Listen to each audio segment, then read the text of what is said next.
Aba, sa simpleng bunot daw, alaala ang nahuhugot. Ano nga ba ang kwento sa likod ng core memory natin of the day?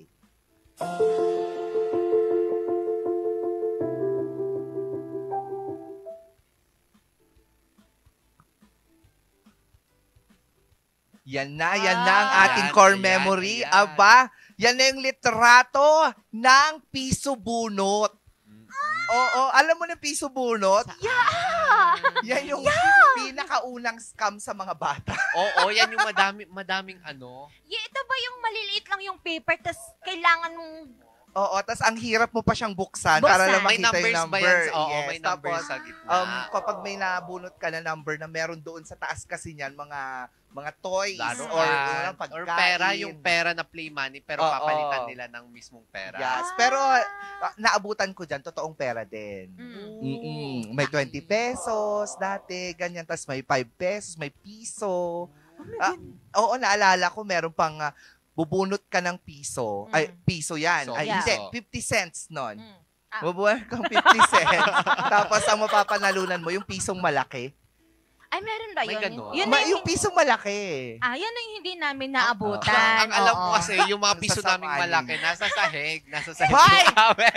Nasa sa inyo ngayon, pero sa amin dati, mahalaga yung bawat Mahalaga. pisong ganyan. Ay, At ang no, nakakatuwa no. dyan, kaming magpinsan dati, nung nakatira kami doon sa Ilocos, ang ginagawa namin ng pinsan ko, bumibili kami ng mga items and then gagawa kami ng sarili naming piso bunot. Oo. Tapos kumikita kami. Shout out I-scamming kay din natin. Malang Laarni. Oo. Nang i-scam kami ng kapwa namin Anak kamag-anak. noon. Scammer pala ka. Ako ba?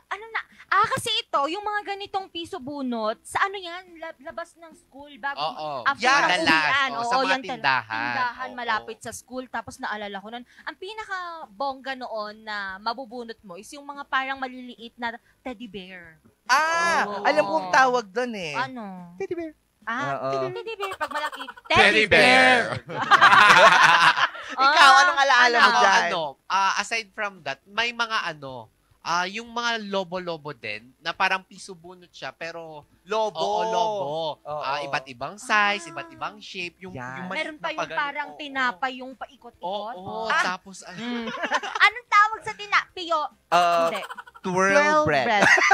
Ano naman yun? Ano siya? Kayo mga ka-MB, ano nga ba ang alaala ninyo dito sa piso bunot nung kabataan? For sure, lahat ang mga nakaka-relate talaga niyan, mga batang 80s, ganyan, 90s. 2000, ganyan. Meron Yung pa. 2000 medyo pa konti-konti na lang yan Oo. dati. Oo. Pero kikita ka sa 2000 store naman dahil dyan. tayo. Ay, oo. Kikita ka dahil Iba. dyan. Pila noon sa amin dahil Oo. dyan.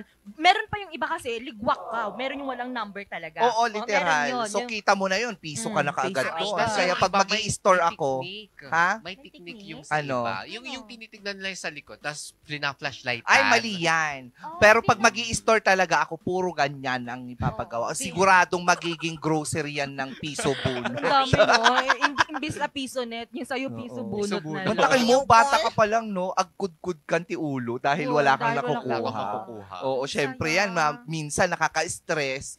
Nagbubunot-bunot ka na ng buhok Oo, mo. totoo. Diba? Tapos imbes na ipambili ng chichirya doon sa bunot para Oo. lang makakuha ng laruan. Nakakainis yan, lalo na kapag manipis yung buhok mo. Oo. Oo, madaling ng matanggal. panipis. Oo, dahil dyan sa piso bunot na naka 10 pesos ka na, Naka-stress. 20 pesos ka na, wala ka wala pa pa rin rin. Basa nakukuha. ka palang panot ka na dahil dyan.